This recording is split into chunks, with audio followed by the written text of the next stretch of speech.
Angela Cherby, Fred Film Radio du Festival de Venise. Je suis là avec Anne-Sophie Bailly et Laure Calamy pour le film Monde Inséparable. Bonjour. Bonjour. Bonjour. Un film magnifique, très émouvant. Merci. Moi, j'ai pleuré comme un bébé.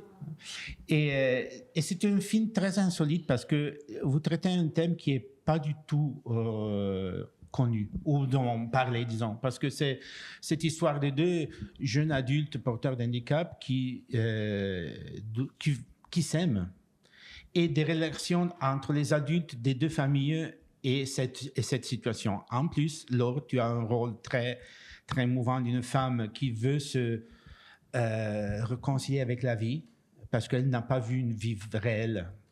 Alors, ma première question, c'est pour Anne-Sophie. Comment es-tu arrivée à ce thème-là et comment tu l'as affronté pour l'écran?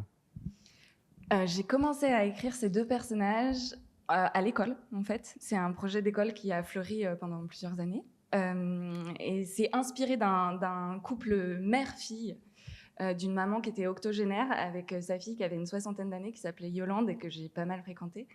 Et elles se sont retrouvées toutes les deux en maison de retraite, alors que Yolande avait encore toutes ses capacités motrices et tout ça, parce que Yolande avait toujours vécu collée à sa maman et en fait, il n'y avait pas de solution vraiment pour quand sa maman allait devenir plus dépendante, en fait.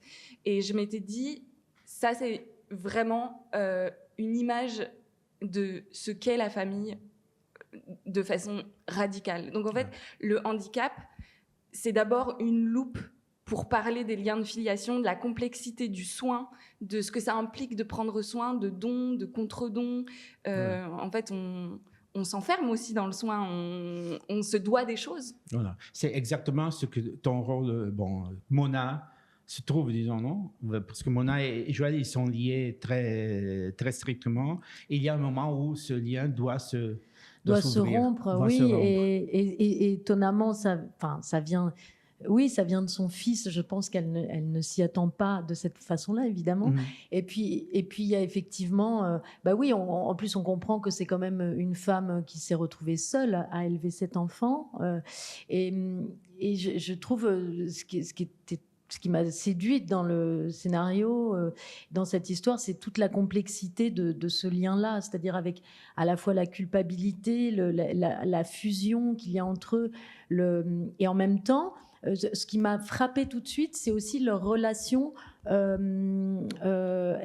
âpre, dans une dureté comme ça, sans concession. Enfin, je veux dire, il n'y a pas de mièvrerie, il n'y a pas de... Et ça, je trouve ça formidable. Il n'y a pas de bons sentiments. Et du coup, on explore comment chacun va se détacher de l'autre avec la violence que ça peut supposer aussi. Et en même temps, la vivacité, enfin, je veux dire, parce que ce sont deux êtres qui s'aiment énormément, bien sûr, mais voilà, ça m'a passionné. En plus, le rôle de Mona, c'est un rôle pas toujours sympa. Oui. Parce qu'elle n'est pas toujours une femme très... très elle est très douce, très souple, mais à un certain moment, elle veut se... Elle aussi veut prendre son envol dans sa vie, en fait, parce qu'elle s'est un peu oubliée comme femme aussi. Enfin, je veux dire, on comprend que, ça a dû faire que sa vie de femme a été un peu sacrifiée d'une certaine façon. Et voilà. Et donc, il y a la rencontre d'un homme, d'un coup, qui va la bouleverser et qui va déclencher pour elle, de son côté, de prendre un peu la route seule à un endroit d'elle-même, quoi, de se retrouver un peu elle-même aussi, et pas simplement parce qu'ils sont devenus un peu une hydre à deux têtes, quoi, et donc il faut voilà. Bon, moi, j'en parlerai pendant 2 heures, mais on ne peut pas. Alors, je remercie beaucoup Anne-Sophie Bailly et Laure Calamy pour le film Mon Inséparable ici du Festival de Venise. Je suis Angela Cherby pour Fred, Festival Insider. Merci beaucoup. Ouais, merci.